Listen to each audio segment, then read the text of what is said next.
Yo, yo, yo, yo. It's the middle of May on a Monday. Welcome to Regular People Sport, where you get your NFL live updates about your favorite player and team.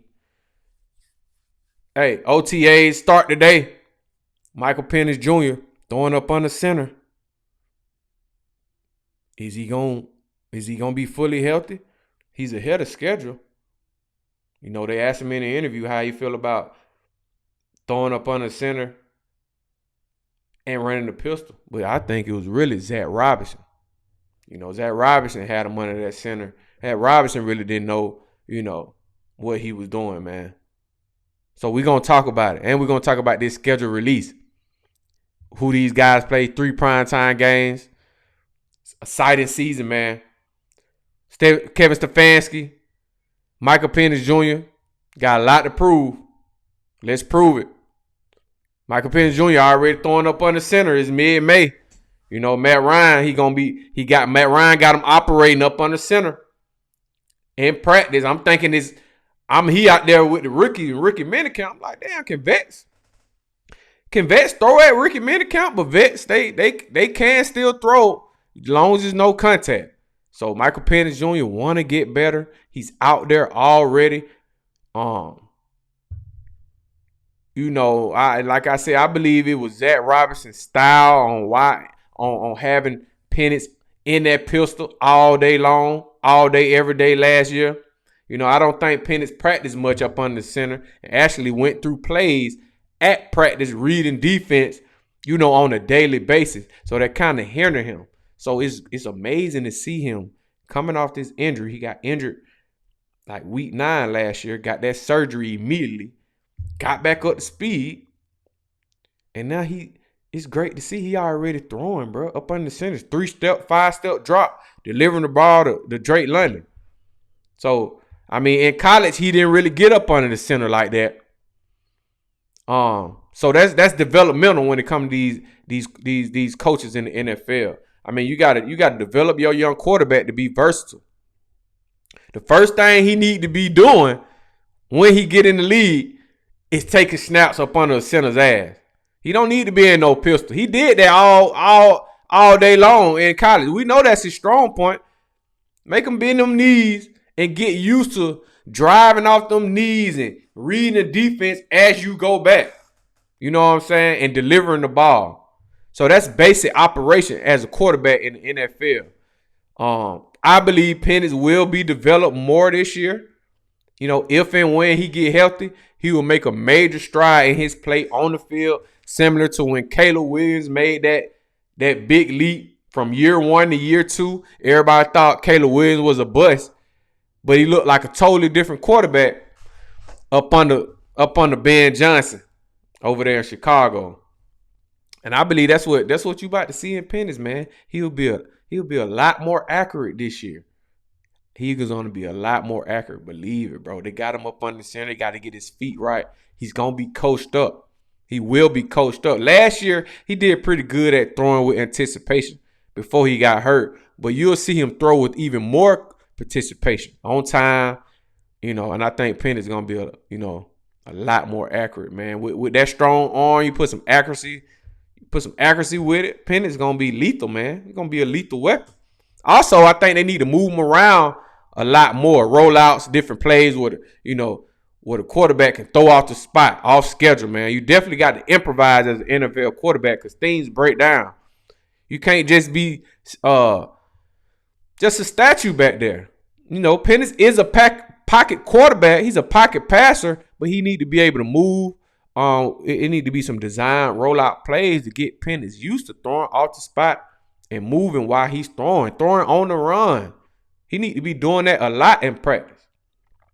You know how Mahomes be moving around and stuff like that. Something like that, man. Just do a little different plays. Don't always have them just standing in one spot. You know what I mean? We got to get the quarterback moving, man. Got to get them limbs moving. Got to get comfortable. He need to be sweating that practice. Like, he need to get him in shape. Run his ass. Like, he need to be doing everything. So, it was good to see, man. Penix out there throwing already.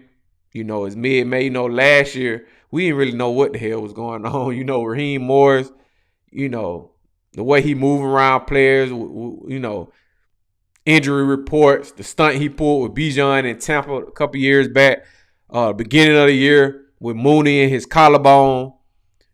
We just never knew when it came to injuries with Raheem. I don't think he knew. Between that gum and the Jumbotron, didn't nobody know, man. So, we gonna get Kevin Stefanski in here with these assistant coaches to assist him to coach up Penix with Matt Ryan in the building. Things will be cut and clear. You know what I mean? And I'm gonna tell y'all right now, with Penix fully healthy, with a talented arm, I don't think Tua stands a chance in this quarterback competition. Penix has way more upside. All Penix got to do is get them feet right, man. You got Tanner Strain, Alex Van Pelt, and Tommy Reese. He got the supporting cast. They're going to focus on Penix. Believe they are going to better that quarterback, man. They going to compete. But they want Penix to be that QB1. Believe it. He's younger and he has more upside. I would want that to be my franchise quarterback. He's tall, strong, talented arm. He has a little bit of accuracy issues, but that can get coached up all day. It's just footwork. And you work on your feet not by standing in that pistol. You work on your feet by dropping the back and planting and moving side to side. It need to be dropping back every snap, bro. That's that footwork. You strengthening them ankles and you getting that explosiveness, bro. Every snap. You need to be moving around. He need to be like I said, need to be sweating at practice, bro. Moving. So that way, game time, you already pocket passer. You gonna feel like a champ. And then some breakdown, you've been moving so much at practice every day, it gonna be second nature, bro. So it's exciting to see. Penix in London, Zachariah Brent, Jahan Dotson, all them boys out there, they working early, bro. They can get that chemistry back. You know what I'm saying? And a lot of this stuff is voluntary. They don't have to be there. You know what I mean? They ain't got to be there at all. So I'm glad to see Penix out there. He want to be better. He want to get back on the field. And I believe, man, the fact that he out here throwing May, dropping back up under the center, he's gonna be fully healthy week 1. He gonna be fully healthy come training camp.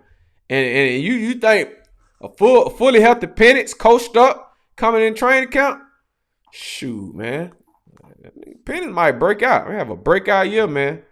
So you got Alex Van Pelt, you got Tanner Strange, you got Tommy Reese. All these coaches, their job is to get Penix up to speed. That's your only job.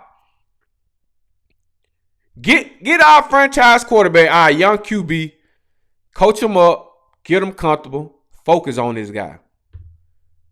You can let Stefanski. Really, you can let Tommy Reese work on the offense and all the other stuff going on, X's and O's and getting folks lined up off the ball, on the ball. You can let Tommy and Stefanski do that. But Alex Van Pelt, quarterback coach, and Tanner Strain, offensive play caller assistant, these guys need to be focused on Penix. Where his mental at? Is he getting these plays and is it registering? What is he seeing? Penix is a project. We got to get this project done before training camp. It need to be a well-oiled machine project.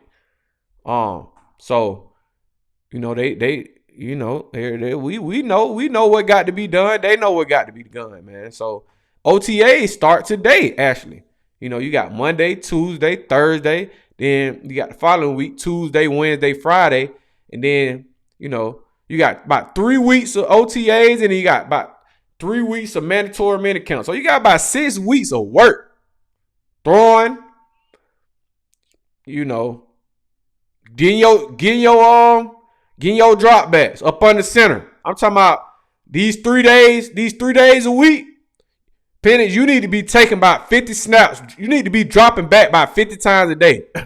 You need to be sweating. Like, you need to be getting that explosion off them knees and them calf muscles and them ankles and them hamstrings. And, you need to be pushing. I mean, you might need to just go 100 yards dropping back. That I'm telling you, bruh. Like if you want to get better at something, you got to focus on it. You got to almost like kind of come away from other things to better your weaknesses, man. You know, so like I said, you got Monday, Tuesday, Thursday, you come back Tuesday, Wednesday, Friday, you know, and then June 8th, mandatory minicamp start. I think you got about 3 more weeks of a minicamp. Then you got a dead period. Then you got a training camp. So that's 3 practices per week. And June 18th is the last day of OTAs. Plenty of time to get better. You got plenty of time to get better. Get better, man. You already ahead of schedule. You got the coaches around you. These guys know what they doing. I need 100-yard. I need 100-yard dropbacks. I'm talking about putting in that work, Penix, and I think Penix gonna put it on that work. Penix gonna put in that work. And when this season coming up, man, so you know y'all know they done release this schedule. 3 primetime games back to back. You know, you see it right here, man. Week 1, we going to Pittsburgh. Aaron Rodgers, Mike McCarthy. They done reunited. You know. So is that the reason McCarthy took this job? Because he knew Aaron was gonna come back? You know, I know they don't think this the old Packers era when they, you know, them boys, you know, had that Super Bowl run. I bet y'all don't remember, but Aaron Rodgers and Mike McCarthy were supposed to have more than just one Super Bowl. They had several stacked teams back then, you know, but they just couldn't get it done in them clutch moments. We whooped their ass too. And that year that we went to the Super Bowl with Matt Ryan, you know, in the NFC Championship. But they had a loaded team. We was not supposed to. We wasn't the favorite to win that game. You know, so I you know, I'm not sold on that Aaron Rodgers and Mike McCarthy reuniting. Like, Aaron Rodgers, we gonna blitz your ass. We blitzing you. We gonna blitz. We blitzing you week 1. Week 2, you got Carolina Panthers. You got them at home. This is divisional game week 2. So week 1 through, bro, all these games is very important, bro. Like these first half of the season, you know, you got a bye week 11.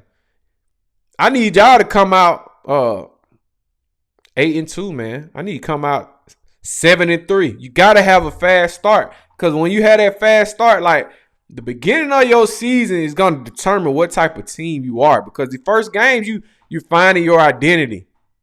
While finding your identity, you need to be scratching out wins. You know, I expect them to win week 1. I expect them to Carolina to come down. I need y'all to get that win. And then you go to Lambeau. This is when these primetime games start on Thursday night with Mike McCarthy and Aaron Rodgers. Just like I said, what they need to do to No, I'm sorry. We go to Green Bay. We play Jordan Love and Matt LaFleur. I'm sorry. We're gonna blitz Aaron Rodgers. We're gonna blitz Bryce Young. Don't blitz him too much, because Bryce Young will make you pay. So play a little zone blitz, you know, mix and match with Bryce now. I like Bryce. Bryce will dissect you. That's gonna be a tough game. And then these primetime games start on Thursday night on Amazon Prime. You go to Lambeau. Big game.